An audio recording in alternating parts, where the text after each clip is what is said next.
Assalamualaikum warahmatullahi wabarakatuh. Alhamdulillah wassalatu wassalamu ala habibina wa syafi'ina wa maulana Muhammad Rasulillah wa ala alihi wa sahbihi wa man tabi'a sunnatahu wa jama'atan min yaumina hadza ila yaumin nahdah. Baik, kali ini kami ingin menjelaskan tentang kaidah pedagogi dan inovasi. Yang pertama yang ingin kami sampaikan adalah mengenai pengertian pedagogi. Secara bahasa pedagogi atau secara etimologi berasal dari bahasa Yunani kuno yaitu pedagos. eh Terdiri dari dua suku kata. Yang pertama adalah pais yang berarti anak, yang kedua adalah agogos yang berarti membimbing. Secara literal berarti membimbing anak. Pedagogos sendiri secara literal berarti membimbing anak. Di Yunani kuno, kata pedagogos biasanya diterapkan pada seorang budak atau pembantu yang sedang mengawasi anaknya untuk mendidik anak, mengawasi anak majikannya untuk dalam hal pendidikan. Termasuk dalamnya adalah mengantarkannya ke sekolah atau ke tempat latihan yang bertujuan untuk mengembangkan ilmu pengetahuan anak tersebut. Oke, sekarang kita bahas pedagogi menurut para ahli. Menurut para ahli, yang pertama menurut Profesor Dr. J. Hoekveld dari Belanda, eh, pedagogik adalah ilmu yang mempelajari masalah membimbing anak ke arah tujuan tertentu, yaitu supaya kelak ia mampu secara mandiri menyelesaikan tugas hidupnya.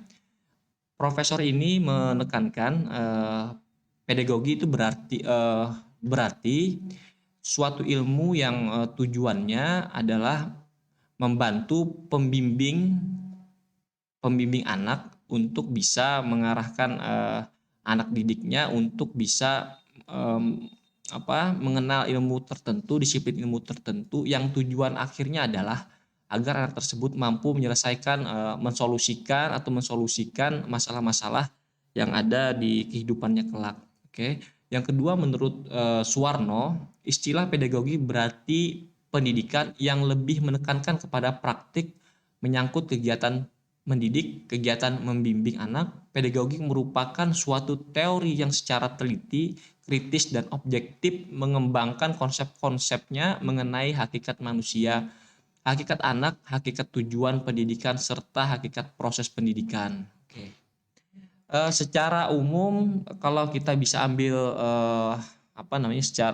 ambil kesimpulan pedagogi kalau dari dua tokoh tadi berarti adalah suatu ilmu yang mempelajari bagaimana membimbing anak. Oke. Sekarang fungsi-fungsi pedagogik secara umum. Yang pertama adalah memberikan penjelasan dan petunjuk tentang apa, mengapa, dan bagaimana sesungguhnya pendidikan anak, serta memberikan petunjuk mengenai siapa saja pihak yang mendidik anak. Yang kedua, memberikan prediksi atau prediksi tertentu mengenai apa saja yang mungkin terjadi dalam proses pendidikan. Jadi di poin kedua ini di penekanannya adalah tentang prediksi yang akan terjadi dalam proses pendidikan, begitu. Jadi di dalam proses pendidikan mungkin akan terjadi sesuatu. Nah, pedagogik ini bisa memberikan prediksi, memberikan perkiraan bahwa akan terjadi seperti ini. Nah, ini salah satu fungsi pedagogik. Terus yang ketiga adalah mengontrol atau mengendalikan situasi dan kondisi agar proses pendidikan anak sesuai dengan tujuan dari pendidikan itu sendiri. Yang keempat, pedagogik dapat berfungsi untuk melanjutkan atau mengembangkan suatu penemuan yang lalu sehingga bisa menghasilkan temuan-temuan baru. Ini artinya adalah yang poin keempat ini adalah pedagogik bisa menjadi sumber inovasi.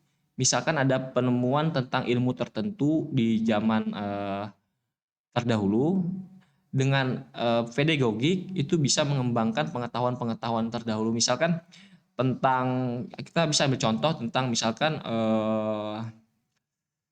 formula aljabar misalkan. Nah, aljabar ditemukan oleh seorang tokoh yang bernama Al-Jabir bin Hayyan Al-Asdi. Sudah berabad-abad lalu, tapi ilmu aljabar itu bisa dikembangkan sampai saat ini untuk diimplementasikan pada kegiatan-kegiatan yang berupa teknologi zaman sekarang begitu. Itu salah satu fungsi pedagogi secara umum. Terus tujuan kompetisi pedagogik yang pertama adalah memanusiakan manusia. Ini maksudnya adalah menciptakan seorang manusia yang dewasa sehingga dapat menjalani kehidupan dengan mandiri. Yang kedua, melatih keberanian anak agar anak memiliki keberanian dalam bertanya jika tidak mengerti tentang apa yang diajarkan. Terus berani menjawab atau mencari jawaban ketika diberikan pertanyaan. Kadang-kadang seorang murid ketika diberikan materi ada hal-hal yang tidak diketahuinya, namun ada peserta didik yang tidak mengerti tentang tidak berani untuk mengungkapkan pertanyaan agar mengetahui apa yang tidak diketahuinya. Nah, salah satu tujuan adanya pedagogik ini bagaimana peserta didik tersebut mampu atau berani mengungkapkan pertanyaan atau mampu menjawab dan berani menjawab ketika diberikan pertanyaan. Terus tujuan kompetensi yang ketiga adalah mengembangkan kepribadian agar anak dapat menjadi seseorang yang berkepribadian baik sehingga dapat menghadapi kehidupannya kelak. Oke.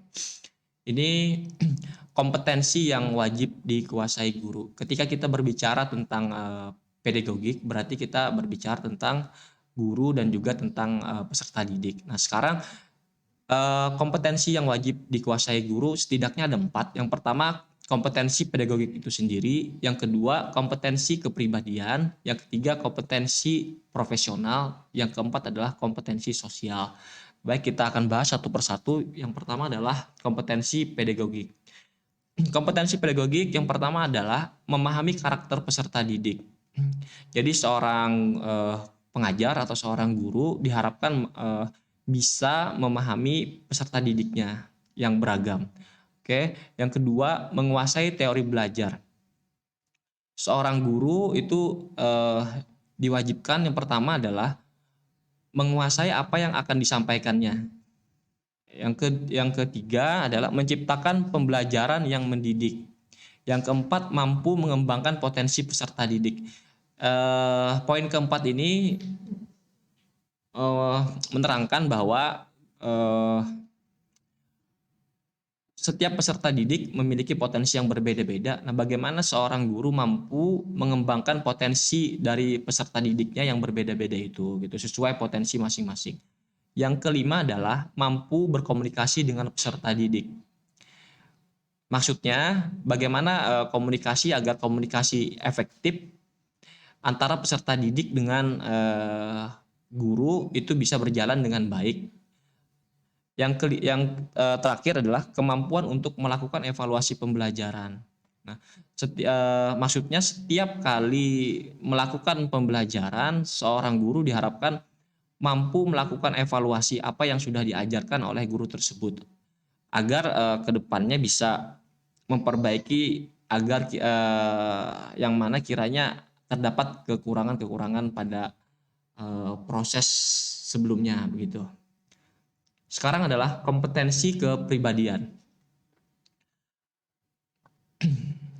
Yang pertama, bertindak sesuai dengan norma agama, hukum, sosial, dan kebudayaan sosial. Jadi kepribadian seorang guru itu harus sesuai dengan norma agama, ya, agama yang dianutnya, norma hukum yang berlaku di negaranya, dan harus sesuai juga dengan bagaimana adat sosial dan budaya yang ada di lingkungannya. Yang kedua adalah menunjukkan pribadi yang dewasa dan teladan. Poin kedua ini bagaimana seorang guru memiliki pribadi yang dewasa yang bisa dianggap teladan oleh peserta didiknya. Yang ketiga adalah kompetensi tentang etos kerja, tanggung jawab yang tinggi, dan rasa bangga menjadi guru. Jadi seorang guru harus memiliki etos kerja dan tanggung jawab yang tinggi, serta harus bangga menjadi seorang guru begitu. Kompetensi selanjutnya adalah kompetensi sosial. Ya, kompetensi sosial ini setidaknya seorang guru harus bertindak objektif, tidak diskriminatif terhadap peserta didik. Artinya bisa mengatakan ketika proses pembelajaran berlangsung,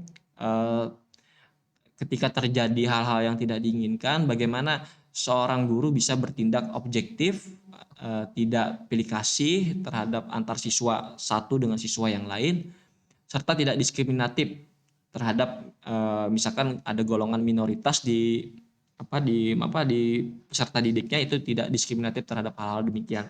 Yang kedua adalah komunikasi dengan sesama guru, tenaga pendidik, orang tua, serta masyarakat. Begitu. Selanjutnya adalah kompetensi profesional. Kompetensi profesional, poin pertama adalah penguasaan materi, struktur, konsep, dan pola pikir keilmuan yang mendukung mata pelajaran yang diampu.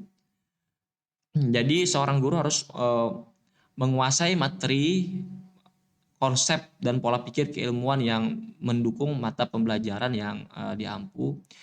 Sebagai contoh, misalkan seorang guru bahasa Arab itu harus mengerti hal-hal yang mendasar di bahasa Arab, misalkan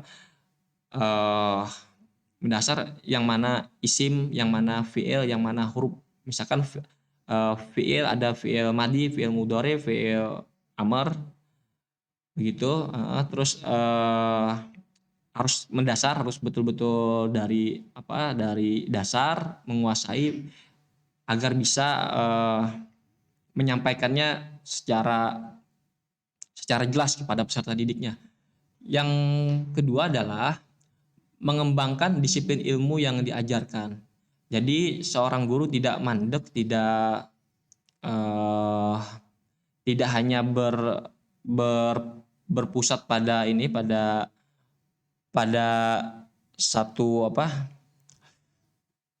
satu materi. Dia bisa mengembangkan materi-materi tersebut agar